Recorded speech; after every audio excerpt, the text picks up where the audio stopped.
12 minutes before 7, breaking news this morning. Fargo firefighters are investigating the cause of a semi-trailer fire near the city's industrial park and don't know yet if it was started on purpose. It happened around 3 a.m. from the 2100 block of 3rd Avenue North. Fire crews say when they arrived, the vacant trailer was fully engulfed and smoke was pouring out. 3 crews did respond to this fire because they were initially concerned it could possibly spread to some of the nearby trailers. Firefighters were able to put out the flames in just about 10 minutes. No one was hurt. A very good morning, everyone, and thank you so much for waking up with the Valley today. Kyle Bosch here with Lisa Bedeau as we get started with non-stop news and weather all the way up to the top of the hour to help you plan your day. And we have exclusive video for you this morning of 2 boys being reunited with their parents after they spent the night alone in the woods near Bemidji, Minnesota. Cousins Riley Sprague and Cortez Smith used their heads and stayed safe in the deep woods all night after crashing their ATV late Saturday.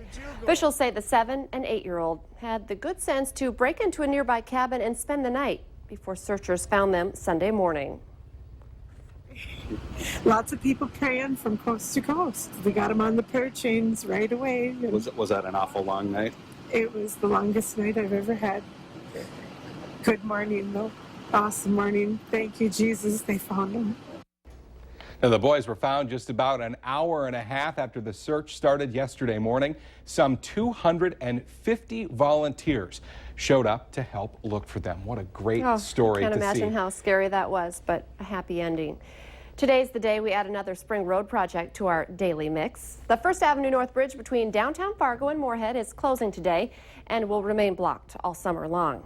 You're encouraged to avoid that area if possible. We also want to give you an early heads up about a road project starting tomorrow in South Moorhead. The railroad crossing at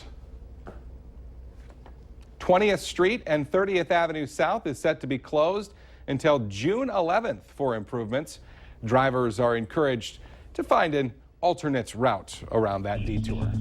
Coming up on 6:51 now, we get a check of weather and traffic on the ones. And like we've been mentioning, you know, with road construction or with the warmer weather comes road construction. So they're hand in hand. Yeah, and with warmer weather comes the rain showers too. And we've got that in abundance in the Northern Valley this morning. We're looking at rain showers up along the international border and just south of there too. And that's been happening for some time. So we're getting some accumulation, even though a lot of this is on the light side. And also in the Southern Valley, some rain ongoing as well. So up north, you can see some pockets where there's yellow showing up in Kitson County, stretching back into Roseau County and back over toward Pembina as well. So some good rain falling there. Other places, otherwise, we're seeing some lighter rain, and that does include the Southern Valley. Fargo Moorhead now seeing some light rain showers to some sprinkles moving through the metro right now. This stretches down through Barnesville and back over into northern parts of Wilkin and Richland County as well. This is pretty light, but enough to be a little bit of a nuisance as you're hitting the roads today and get those windshield wipers going. The heavier rain is down to the south, and this eventually is going to work its way in today. We're going to have some isolated areas of rain in the south, and then eventually some heavier rain later tonight.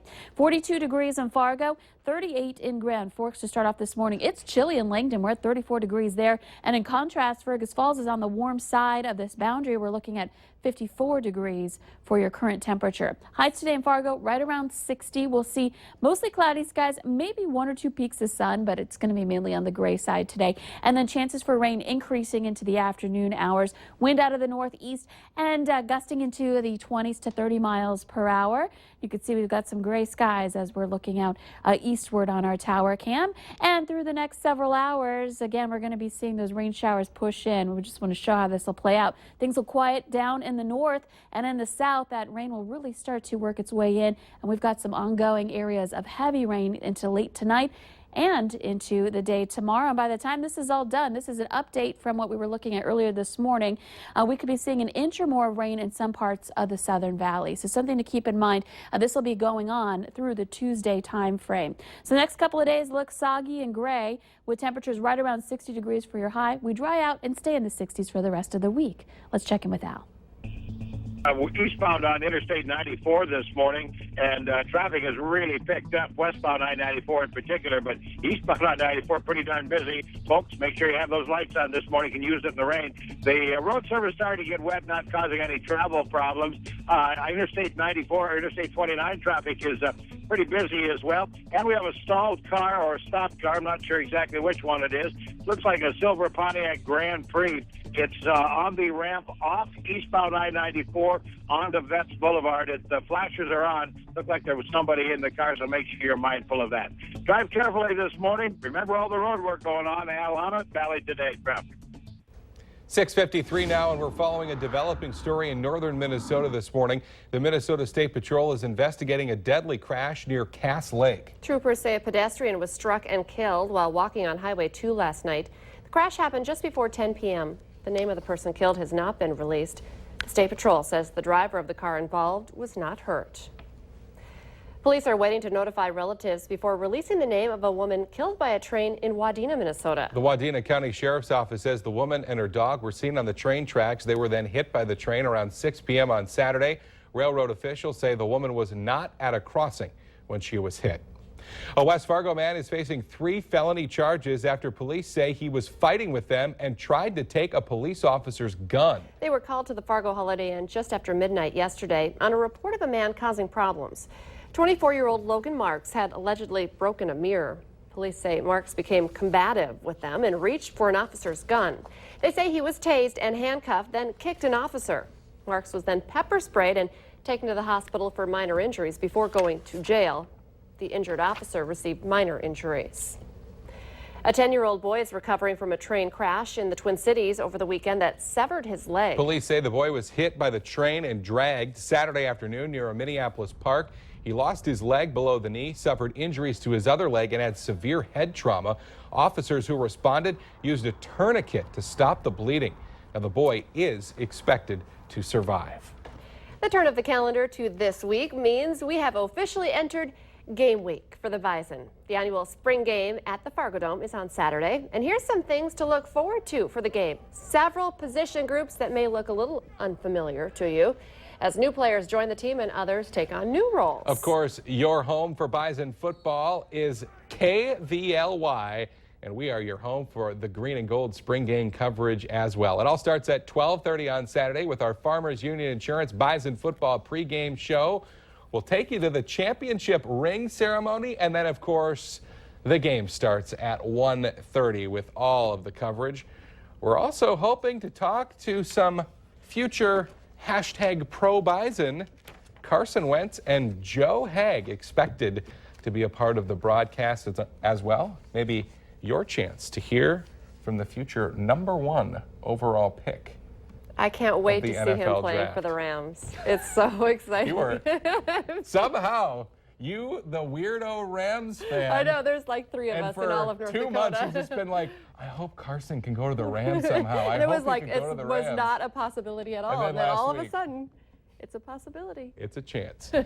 Well, it was a big $6 million renovation project. But finally, the downtown Fargo YMCA has its brand new aquatic center ready for members. The Valley Today's Christy Larson took a dip in the pool and got her workout in as well this morning to talk about the advantages of this new addition. Good morning, Christy. I don't know if you guys see this, but I've been working on our muscles here this morning with Anna Hagen as we've been talking about the pool opening. And before we get to the greatness of the pool being open, let's talk about the water workout we just did, because water aerobics can be such a good exercise for people. Absolutely. It was a challenging workout today, but I didn't hurt my joints as much as I went on a run, so it was awesome. I know, and it was something that I wanted to try as well, and it really was hard work. I did a lot more moaning and grunting than you did, but that's why it's going to be fun. You guys are going to have classes going on 5 days a week. You guys have the lap pool for those who want to swim laps. I mean, it's just going to be great for members this week and next week for the public. Yep, absolutely. And actually, we have classes every day during the week. We are open to members currently. We opened on Saturday, and we open to non-members next Saturday. So we encourage you to get a membership and come try out our new pool. And I know that we watched a lot of people, as soon as it was 5 a.m., they got in the lap pools. They were swimming their laps this morning, getting in that great workout. And as we said, I mean, it really can be something therapeutic. It's fun. And I mean, we had a lot of fun with those ladies. Absolutely. There's such a camaraderie in the classes. And Kyle and Lisa, in case you were wondering what kind of workouts we did, everything from some lunges in the water to even doing some ab workouts. Ugh. So Again, something so great to do, and you can do it in any pool on your own or maybe with a group as well. And it's always, people are always looking for that interesting thing that'll maybe get them to the gym or something new to try out. And this is the water workout, a great option. Change up your workout for sure. And you're right, it doesn't take very long before you're out of breath. Even if you're not moaning and grunting like Christy, you'll know you're getting a good workout in. So eye-opener here for us this morning. Thank you, Christy. It was probably one of the strangest cases that Fargo firefighters have been called to. Minutes after the doors opened for the Shrine Circus at the Fargo Dome yesterday, fire alarms went off. The culprit? Yeah, those guys right there. One of the camels. Initially, I thought, well, it has to be Mike Morkin pulling a prank. But nope, just the camels. The fire alarm was located in the camel cage area, and somehow one of them decided to pull it or bumped into it or whatever. The Fargo Dome did not have to be evacuated, but firefighters did go and check to make sure everything was okay. Yeah, Mike Morkin was the honorary ringmaster yesterday. He posted something on Facebook yesterday and said, once they got over that hump, the show was great. I thought he was just kidding around. That was just a classic Mike Morkin joke. Only there, Mike Morkin can make that pun. He was very excited. Look at him up on the elephant. I want to do that. I didn't get asked. I never get asked, but I'd love to ride the elephant around at the circus. I was there Saturday. Let's get our answer now to our question of the morning on Facebook. When people drop by unexpectedly, 6% of us hide things here when cleaning up. Where is it? The answer, in the bathtub. Pull the curtain closed. 68% of people just use the closet. 6% of us throw in I the like the bathroom. dishwasher That's a too. good Yeah. Throw everything in the There dishwasher. you go. Let's get a look at the dishwasher. Nobody. Well, today it's going to feel like we're in the bathtub in the Northern Valley. Rain showers going on this morning. More in the south later tonight. Have a great day, everyone.